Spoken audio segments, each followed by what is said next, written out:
और इस वक्त एक बड़ी खबर आपको बता देते हैं। समीर वानखेड़े की पत्नी क्रांति रेडकर ने महाराष्ट्र के मुख्यमंत्री को एक पत्र लिखा है, जिसमें क्रांति ने सीएम से न्याय की गुहार लगाई है। क्रांति रेडकर ने लिखा है कि बचपन से मराठी आदमी के न्याय के हक के लिए लड़ने वाली शिवसेना को देखते हुए मैं एक मराठी लड़की बड़ी हुई। क्रांति आगे इसमें लिखती है कि छत्रपति शिवाजी महाराज और हिंदू हृदय सम्राट बाला साहेब ठाकरे का आदर्श लेकर बड़ी हुई हूं। किसी पर अन्याय मत करो, खुद पर अन्याय सहो मत, ये इन दोनों ने ही सिखाया है।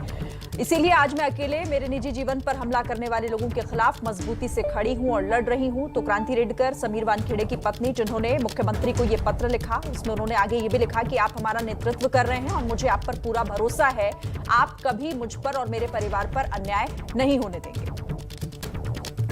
क्रांति रेडकर ने मुख्यमंत्री को पत्र लिखा है। मुख्यमंत्री उद्धव ठाकरे को पत्र लिखते हुए उन्होंने लिखा है, छत्रपति शिवाजी महाराज और बाला साहेब ठाकरे को आदर्श मानकर बड़ी हुई हूँ। किसी पर अन्याय करो मत, खुद पर अन्याय सहो मत, ये इन दोनों ने सिखाया है। आज मैं अकेले अपने निजी जीवन पर हमला करने वाले लोगों के खिलाफ मजबूती से खड़ी हूँ। मैं एक कलाकार हूँ और राजनीति मुझे समझ नहीं आती, मुझे उसमें पढ़ना भी नहीं है। हमारा कुछ भी संबंध ना होते हुए भी रोज सुबह हमारा अपमान किया जाता है। शिवराया के राज्य में एक महिला की गरिमा के साथ खिलवाड़ हो रहा है। आज बाला साहेब ठाकरे होते तो निश्चित ही ये उन्हें मंजूर नहीं होता।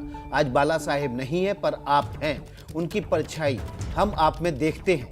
क्रांति रेडकर आगे लिखती हैं, आप हमारा नेतृत्व कर रहे हैं, मुझे आप पर पूरा भरोसा है, विश्वास है, आप कभी मुझ पर और मेरे परिवार पर अन्याय नहीं होने देंगे। एक मराठी होने के नाते आज अपनी तरफ से आपकी तरफ उम्मीद से देख रही हूं, आपकी बहन क्रांति रेडकर। ये पूरा पत्र हमने आपके सामने रखा, जो क्रांति रेडकर समीर वानखेड़े की पत्नी है, उन्होंने लिखा है।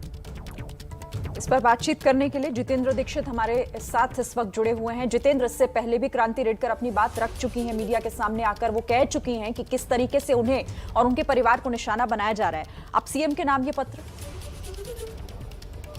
जी हाँ, इस पत्र के जरिए इन्होंने एक इमोशनल अपील की है उद्धव ठाकरे से और ये कहा है कि जिस तरह से रोज नवाब मलिक का बिना नाम लिए टारगेट किया है इन्होंने, कि जिस तरह से नवाब मलिक जो है उनकी निजी तस्वीरें ट्वीट कर रहे हैं, निजी जीवन से जुड़ी हुई जानकारी ट्वीट कर रहे हैं, तो उसे रोका जाना चाहिए। और इस तरह की इमोशनल अपील के पीछे की कहानी यह है कि अब तक सिर्फ नवाब मलिक ही इस पूरे मामले में ट्वीट करके या प्रेस कॉन्फ्रेंस लेकर आरोप लगा रहे थे समीर वानखेड़े के ऊपर, लेकिन अब आधिकारिक तौर पर महाराष्ट्र सरकार भी इस पूरे मामले में कूद पड़ी है।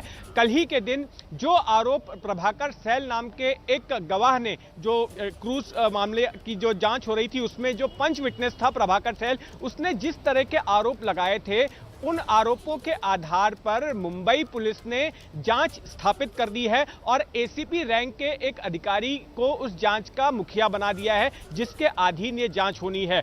तो अब ऐसे में यह देखा जा रहा है कि समीर वानखेड़े की मुश्किलें बढ़ सकती हैं, क्योंकि अभी तो प्रिलिमिनरी जांच हो रही है, लेकिन कभी भी इस जांच पर एफआईआर दर्ज की जा सकती है और ऐसे में समीर वानखेड़े को महाराष्ट्र पुलिस, मुंबई पुलिस एक आरोपी के तौर पर ट्रीट कर सकती है। तो इन तमाम बातों को देखते हुए, चूंकि इस वक्त महाराष्ट्र में ठाकरे मुख्यमंत्री हैं, शिवसेना की सरकार है, तो ऐसी स्थिति में क्रांति रेडकर ने इस तरह की इमोशनल अपील सीधे उद्धव ठाकरे से की है और इसमें खुद के मराठी होने का हवाला दिया है और यह कहा है कि वो आदर्शों को, शिवाजी महाराज के आदर्शों को देखती रही हैं, बाला साहेब ठाकरे के आदर्शों को देखते हुए बड़ी हुई हैं। और चूंकि शिवसेना एक ऐसी पार्टी है जो मराठी मानुस के लिए लड़ाई करते आई है, ऐसे में एक मराठी स्त्री के साथ इस तरह से अत्याचार हो रहा है तो उसको रोका जाना चाहिए। और यही बात इस इमोशनल अपील के जरिए ये रख रही हैं शिरीन क्रांति रेडकर ठाकरे के सामने।